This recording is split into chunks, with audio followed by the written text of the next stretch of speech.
लेकिन जैसे ही ये पर्चा दाखिल होगा ना, तो बलदेव सिंह को पता चल जाएगा कि रजनी वर्मा निर्दलीय उम्मीदवार करके चुनाव में खड़ी हो गई। इस चुनाव के खत्म होते ही तुम्हारी रही से ही उम्मीदें भी दम तोड़ चुकी होंगी।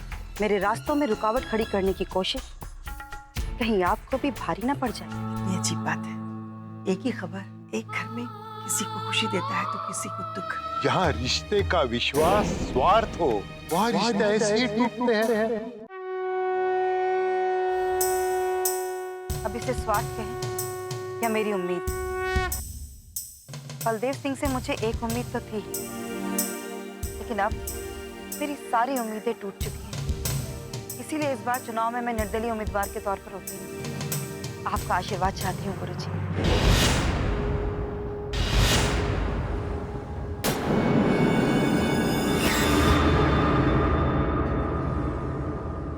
मेरा आशीर्वाद तो सबके साथ है। देखो रजनी जी, अगर आप मन में सेवा भाव लेके चुनाव लड़ोगी ना, तो चुनाव जीतकर ना आपको अहंकार होगा, ना चुनाव हार कर आपको दुख होगा। राजनीति का अर्थ ही सेवा भाव है। जी गुरुजी, आप बिल्कुल ठीक कहते हैं। देखिए, वो सबसे बड़े मूर्ख है जो सोचते हैं कि उन्होंने कामयाबी की रास्ता खुद बनाया है, जो ये सोचते हैं कि उन्होंने जो भी कुछ हासिल किया है वो अपने ताकत से हासिल किया है। ऐसी सोच ऊपर वाले शक्ति को झूठा साबित करती है। सच बात तो ये है कि वो ऊपर वाला जानता है किसे कितनी ऊंचाई तक पहुंचाना है। अरे रास्ता भी वही बनाता है, मंजिल भी वही दिखाता है। अब मुझे क्या करना है गुरुजी? मेरा मार्गदर्शन कीजिए। तो मेरी एक बात का ख्याल रखना, राजनीति अपने सिद्धांतों के लिए करना, राजनीति जनता की सेवा करने के लिए करना। पावर हासिल करने के लिए कभी भी राजनीति मत करना। पावर हासिल करने की राजनीति है ना, उसकी उम्र लंबी नहीं होती। चाणक्य जी, उन्होंने राजनीति के कुछ सूत्र बनाए थे। आज के दौर में हम वो राजनीति के सूत्र होते जा रहे हैं। सब कुछ बदल गया है, सब कुछ। राजनीति बदल गई है। सेवा भाव का तो नामो निशान नहीं। राजनीति का क्या से क्या बना दिया उन लोगों ने। अफसोस की बात, बड़े अफसोस की बात है।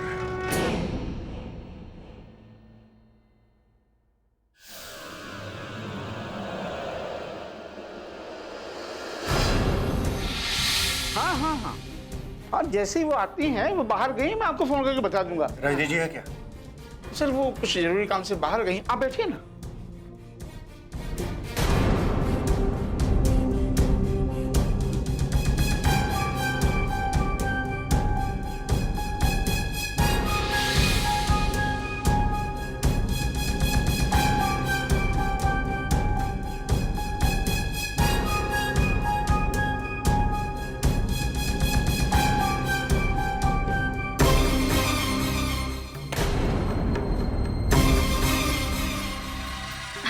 नमस्कार त्यागी जी। नमस्कार नमस्कार। बैठिए। क्या हुआ, कहाँ गायब हो गई थी आप? आज मैंने अपना नामांकन पत्र भरा है। मैंने सोचा कि क्यों ना आज चल के गुरुजी से आशीर्वाद ले ही लूं। शाबाश, देखो है? इसको कहते हैं दूर की सोच। नामांकन भरते गुरुजी की याद आ गई। क्यों, आप भी तो जाते हैं गुरुजी से मिलने। गुरुजी का आशीर्वाद तो सबको चाहिए। खैर, आपके ये पोस्टर बैनर फैनर सब तैयार हो गए हैं। इस शहर की दीवारें आपके सुंदर मुखड़े से पटी पड़ी होंगी। बहुत बहुत धन्यवाद त्यागी जी। आप मेरे लिए जो कुछ भी कर रहे हैं ना, मैं उसे जिंदगी में कभी नहीं भूलूंगी। अरे आप भूलना भी चाहोगी तो ईश्वर त्यागी भूलने थोड़ी देगा आपको। हम चीज ही ऐसी है कि कोई हमें भूल ना सके। आप चुनाव तो निर्दलीय उम्मीदवार बनकर लड़ रही हैं, पर आप एक बात का खास ध्यान रखें कि किसी को भी कभी भी ये जाहिर ना हो जाए कि मैं या मुख्यमंत्री जी आपको सपोर्ट करें। त्यागी जी, मुझे याद है और मैं ये भूल कर भी कभी नहीं भूलूंगी। इतना बड़ा सपोर्ट आज तक हमारी पार्टी में किसी को नहीं मिला, वो सिर्फ इसलिए कि बलदेव जी के बढ़ते हुए कद को रोकना।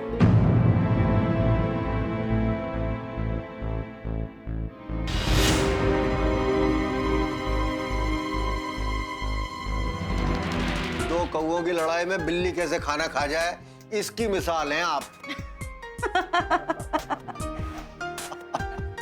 भाई मुख्यमंत्री जी ने कहा है कि पैसा पानी की तरह से बहाओ, पर जीतनी रजनी वर्मा चाहिए। समझ लो कि 100% बन गई विधायक रजनी वर्मा जी।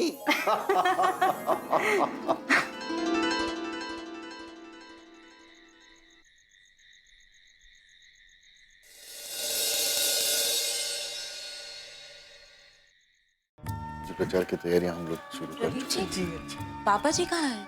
मंत्री जी मीटिंग में गए। अच्छा। हाँ जी, हम अभी चाय लेकर आते हैं। बहू, अगर मुझे कुछ चाहिए ना तो मैं अंजना से मांग लूंगी। तुम बैठो, बैठो ना। अच्छा। कल से बहुत धूमधाम के साथ में पूरे शहर में चुनाव प्रचार की तैयारी शुरू कर दी जाएगी। आपके नाम के होर्डिंग्स और बैनर्स लगा दिए जाएंगे।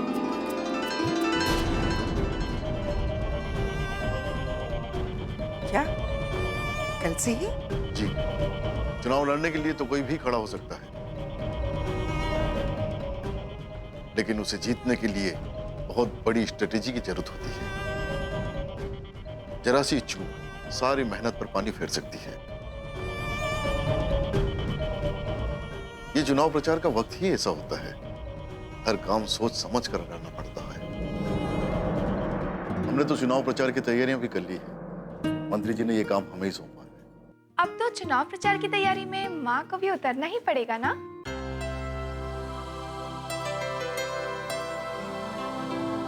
हाँ, लोगों से मिलना जुलना होगा, लोगों के घर जाकर हाथ जोड़कर उनसे वोट तो मांगना ही पड़ेगा, सभाएं और रैलियां भी करनी होगी।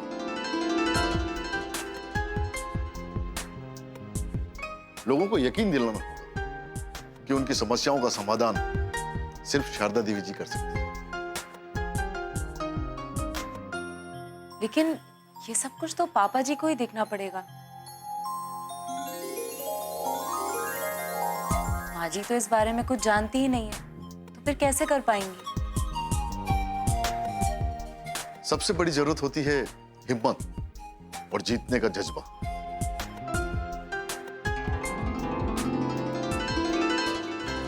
फिर सारे रास्ते अपने आप ही खुल जाते हैं।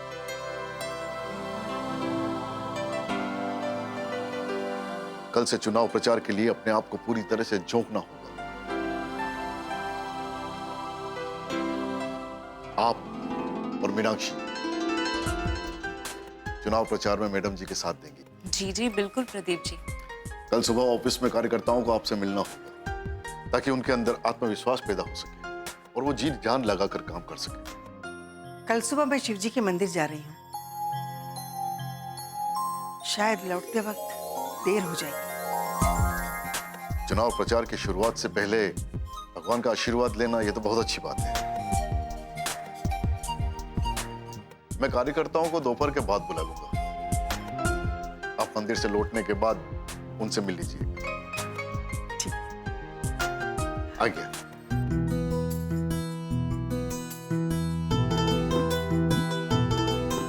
बहू, जी जी कल सुबह तुम भी तैयार हो जाना, मेरे साथ मंदिर चलना, ठीक है? जी।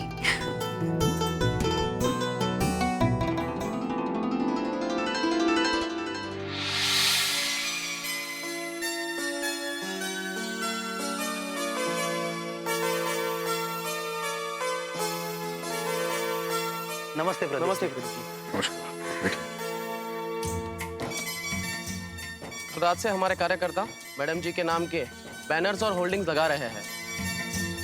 उम्मीद है कल सुबह ही हर गली हर चौराहे पे मैडम जी के नाम के पोस्टर्स लग जाएंगे। बहुत खूब, हम ये मंत्री जी को सूचित कर देंगे। वैसे मंत्री जी ने कहा है कि हम अपने चुनाव प्रचार की जो तैयारियां कर रहे हैं वो तो कर ही रहे हैं, लेकिन हमें अपने विरोधियों की चुनाव प्रचार तैयारियों पर भी नजर रखनी हो। रस्तोगी जी की हमें कोई चिंता नहीं, लेकिन रजनी वर्मा पर हमें नजर रखनी है। देखना है कि जिसके दम पर वो हवा में उड़ रही है उसे परवाज कौन दे रहा है और कितना ऊंचा उड़ना चाहती है। ये बात तो आप भी अच्छी तरह समझ सकते हैं सर कि रजनी देवी में वो दम नहीं है कि वो मंत्री जी के सामने खड़ी हो सके, और उसने चुनाव में खड़ा होकर मंत्री जी को चैलेंज किया है। जाहिर सी बात है इसके पीछे ताकत किसी और की है। हम समझते हैं और हम ये भी जानते हैं कि कुछ लोग मंत्री जी के कद और उनकी ताकत को कम करने के लिए जी जान लगा रहे हैं, और उन सभी से आप सभी को भी सावधान रहना होगा।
बहुत डर लग रहा है। ऐसे तो सब कुछ पता चल गया होगा।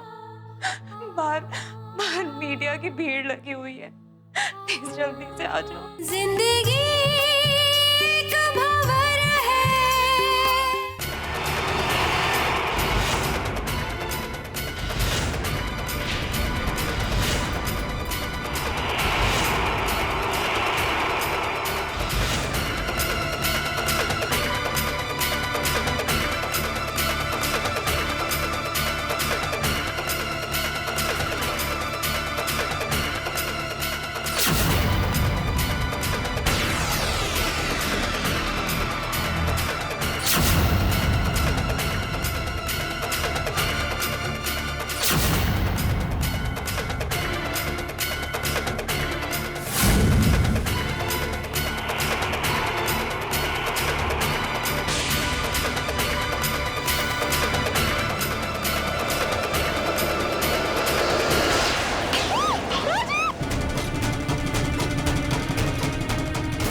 प्लीज देखिए ना, हमने फोन किया था आपको। रिलैक्स रिलैक्स, सब ठीक हो जाएगा।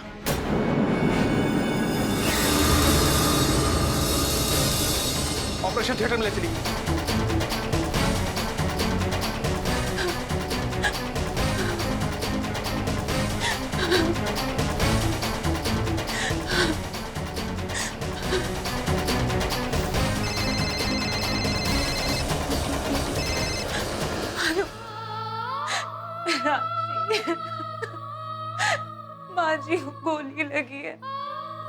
और उनकी तबीयत बहुत नाजुक है।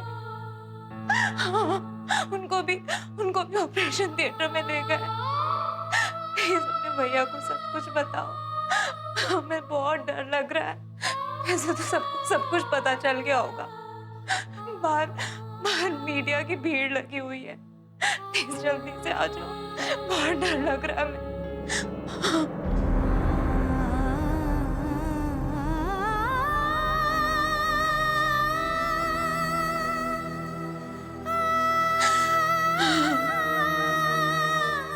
आप अच्छी तरह से समझ सकते हैं कि इन सारी बातों का खुलासा तब होगा जब गहराई से छानबीन हो और अपराधी पकड़ा जाए। जिंदगी एक भंवर है।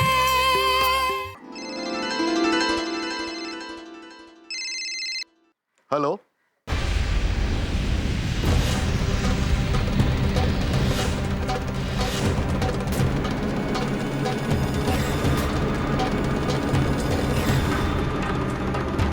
क्या शारदा देवी जी को गोली लगी है?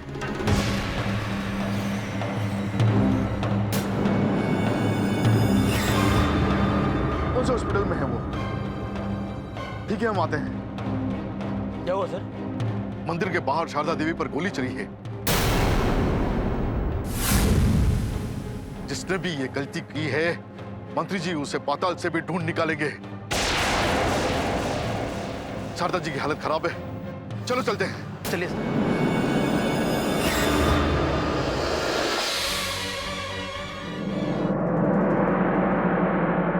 आज जब शारदा देवी पर गोली चली है, लोगों में गहमा गहमी है, जनता में आक्रोश है, उनका गुस्सा किसी भी वक्त भड़क सकता है। लोग बेसब्री से वित्त मंत्री बलदेव जी का इंतजार कर रहे हैं, ये जानने के लिए कि इस घटना पर उनकी क्या प्रतिक्रिया होगी।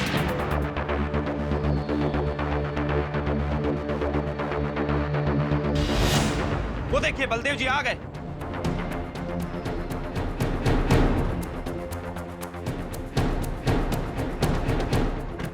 आप इस घटना के बारे में क्या कहेंगे?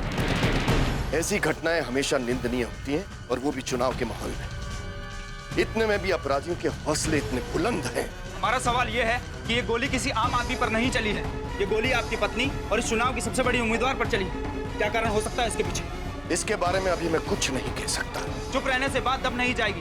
क्या जनता को ये मान लेना चाहिए कि अपने प्रदेश में लॉ एंड ऑर्डर बिगड़ता जा रहा है? क्योंकि जिस प्रदेश में वित्त मंत्री की पत्नी सुरक्षित ना हो, वहाँ जनता की सुरक्षा की क्या गारंटी? जनता की सुरक्षा की जिम्मेदारी हमारी है। मेरी पत्नी पर गोली चली है, अपराधियों को बख्शा नहीं जाएगा। क्या ये किसी राजनीतिक दुश्मनी का नतीजा है? क्या शारदा देवी को चुनाव लड़ने से रोकने के लिए उन पर हमला किया गया है? आप अच्छी तरह से समझ सकते हैं कि इन सारी बातों का खुलासा तब होगा जब गहराई से छानबीन हो और अपराधी पकड़ा जाए। प्रशासन अपना काम कर रही है और उम्मीद है इस मामले का खुलासा बहुत जल्द हो जाएगा। हटिए प्लीज। सर। तो अभी आपने सुना हमारे वित्त मंत्री का क्या कहना है। शारदा देवी की हालत अभी बेहद नाजुक है। शारदा देवी पर गोली चली है, इसके पीछे किसका हाथ है, इसका खुलासा छानबीन के बाद ही हो सकेगा।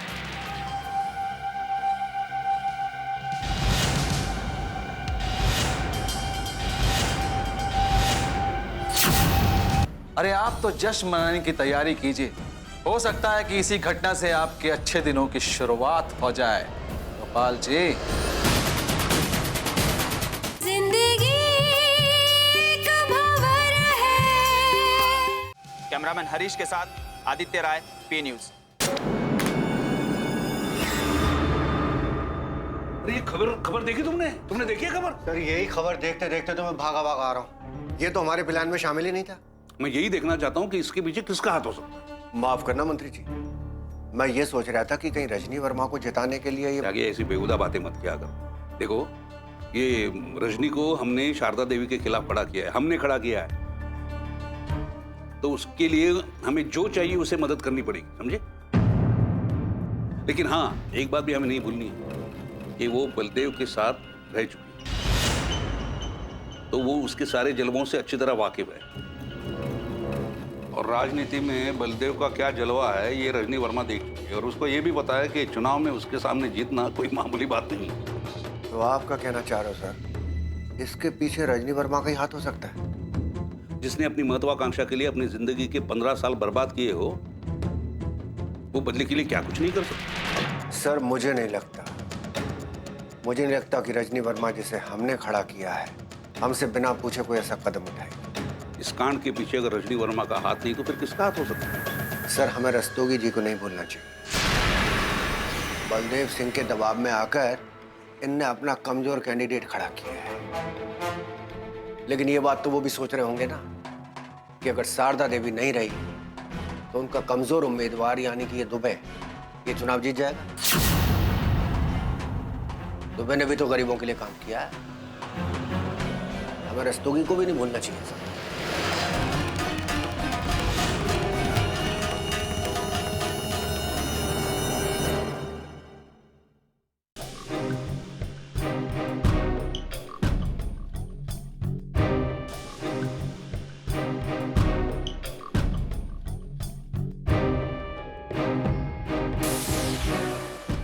सर क्या सोच रहे हैं आप? मैं ये सोच रहा हूं कि ये जो नई घटना हुई है इसका हमें कितना फायदा मिलेगा। सर पहली बात तो ये कि क्या सोचकर आपने गोपाल दुबे जी को उम्मीदवार बनाया, जबकि कई मजबूत उम्मीदवार हमारे पास मौजूद थे। देखिए उर्वशी जी, राजनीति की कुछ अपनी मजबूरियां होती जिसकी वजह से हमें कई समझौते करने पड़ते हैं। अब आप क्या सोच रहे हैं? शारदा देवी की हालत काफी नाजुक है, कभी भी कोई खबर आ सकती है।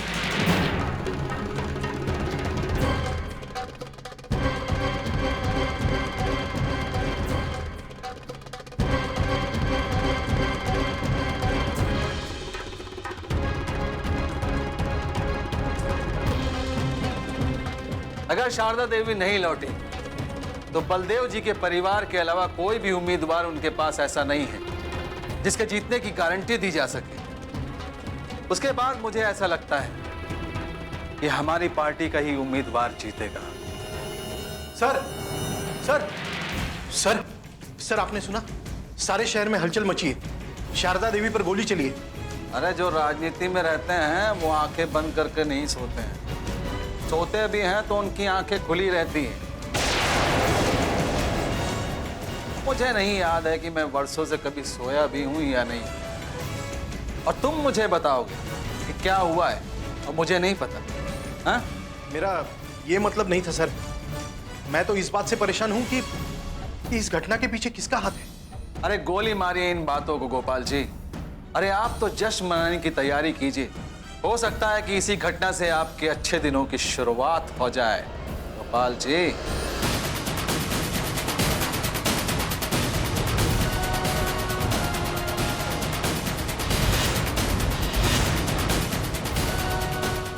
ये जो कुछ भी हो रहा है ना, इसकी वजह सिर्फ पापा है, सिर्फ पापा। अगर देखना ही है तो जाकर उन्हें देखो कि वो वाकई शर्मिंदा है या फिर इस बात को भी मुद्दा बनाकर राजनीति की रोटी सेक रहे हैं।